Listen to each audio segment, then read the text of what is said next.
नमस्कार दोस्तों, कैसे आप लोग। दोस्तों स्वागत है आपके यूट्यूब चैनल करंट अफेयर जैसे दिवाई में सर। दोस्तों जैसा कि आपको पता है कि पॉलिटी की सीरीज चल रही है और सीरीज नंबर आज 21 है। इसमें दोस्तों जो राज्य गठित हुए हैं, किस वर्ष गठित हुए हैं, उनके बारे में हम लोग अध्ययन करेंगे।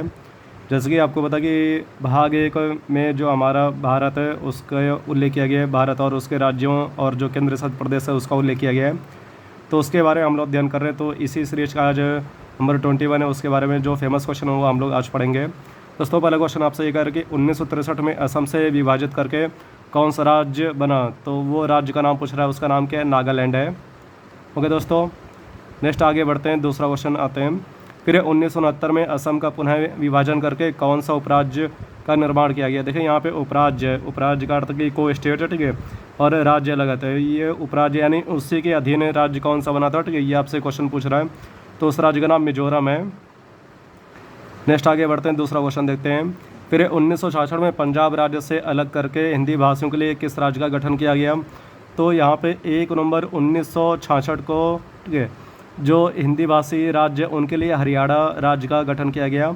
और इसी वर्ष 1966 को ही चंडीगढ़ को केंद्र शासित प्रदेश घोषित किया गया। इसके साथ ही चंडीगढ़ को दोनों राज्यों की, पंजाब और हरियाणा राज्य की राजधानी भी बना दिया गया। ओके दोस्तों, तो इतनी बातें आपको याद रखनी है।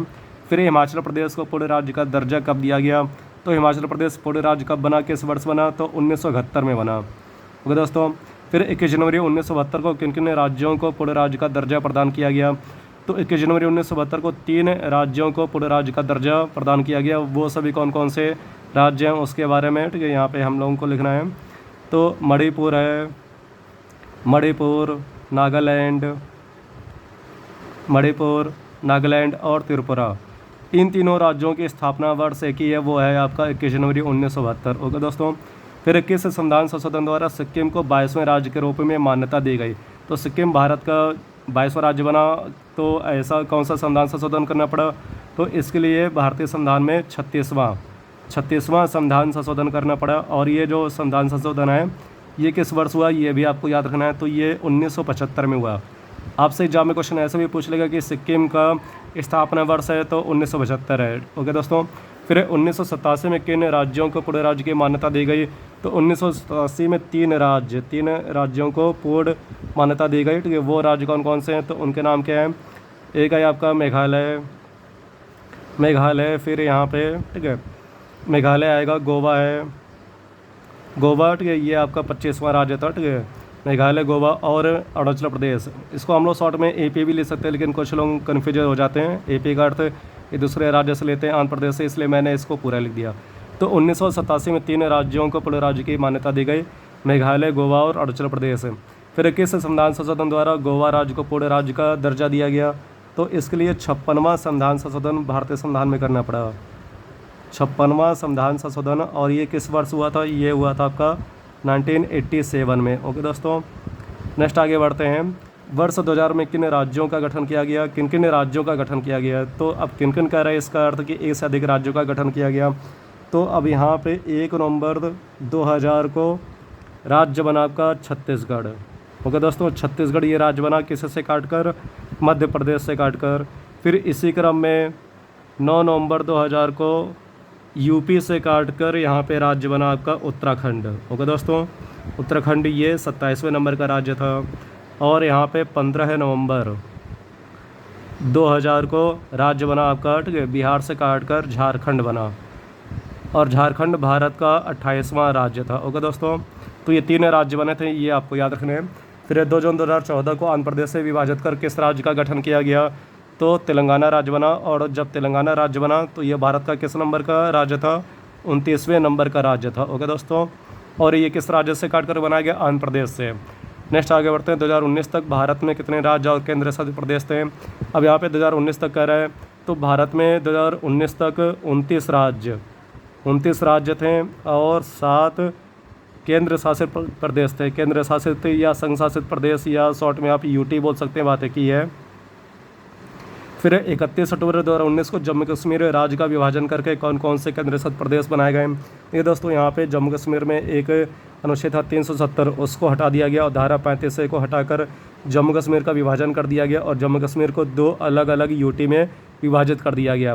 तो एक हमारा ठीक है जम्मू कश्मीर बना, यानी कि JNK बना, और इसी का विभाजन करके लद्दाख है, तो लद्दाख बने हैं। ठीक है, तो यहाँ पे 2 UT बने, कौन कौन सी, एक है जम्मू कश्मीर और दूसरा है लद्दाख।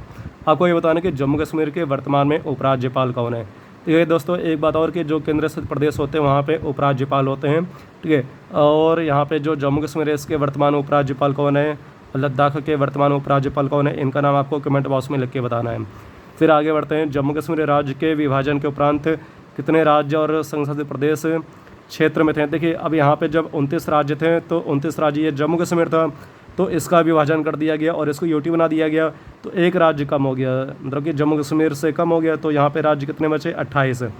फिर यहाँ पे जो UT थे वो 7 थे, तो 7 से 2 UT और बढ़े, तो वो कितने हो गए, तो 7 2 9 9। ठीक है, UT हो गए। UT का अर्थ है यूनियन टेरेटरीज, जिस पर केंद्र सरकार का नियंत्रण होता है। ठीक है, फिर 26 जनवरी 2022 को किन किन संसदीय प्रदेशों का विलय कर दिया गया, तो अंडमान निकोबार द्वीप समूह, अंडमान निकोबार द्वीप समूह व दमन व दीव, इन दोनों को एक ही में मिला दिया गया, दमन व दीव का विलय कर दिया गया। ठीक है, मतलब कि ये दोनों जो केंद्र शासित प्रदेश अलग अलग थे, लेकिन 26 जनवरी 2022 को दोनों को एक ही में मिला दिया गया, और इसकी जो राजधानी रखी गई वो दमन रखी गई। ओके दोस्तों, यहाँ पे ये आपको याद रखना है। तो जब इन दोनों को मर्ज कर दिया गया तो उसके उपरांत UT की संख्या कितनी हो गई, 8 हो गई है। ठीक है, ये आपको याद रखना है। तो वर्तमान में 8 UT हैं और 28 राज्य हैं भारत में।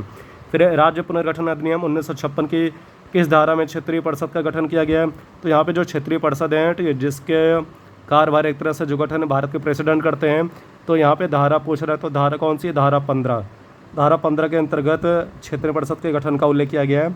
फिर आपसे क्वेश्चन यही कह रहा है कि जो क्षेत्रीय परिषद है, ठीक है, इसका गठन किसके द्वारा किया जाता है, तो इसका गठन भारत के जो प्रेसिडेंट है उनके द्वारा किया जाता है। नेक्स्ट आगे और देखिए एक बात और कि जो भारत में वर्तमान में क्षेत्रीय परिषद है उनकी संख्या 5 है। फिर मध्य क्षेत्रीय परिषद का मुख्यालय स्थित है, तो ये अपने UP के प्रयागराज में स्थित है, इसका मुख्यालय मध्य क्षेत्रीय परिषद का। नेक्स्ट आगे आपसे क्वेश्चन करके उत्तर क्षेत्रीय परिषद का मुख्यालय स्थित है, तो उत्तर यानी कि नॉर्थ रीजन काउंसिल का मुख्यालय कहाँ पे स्थित है, तो इसका मुख्यालय नई दिल्ली में स्थित है। ओके दोस्तों, तो इस प्रकार से हम लोगों ने यहाँ पे जो भारतीय संघ है और उनके जो एक तरह से किस प्रकार से गठन हुए हैं, किस वर्ष में, उसके बारे में हमने अध्ययन किया।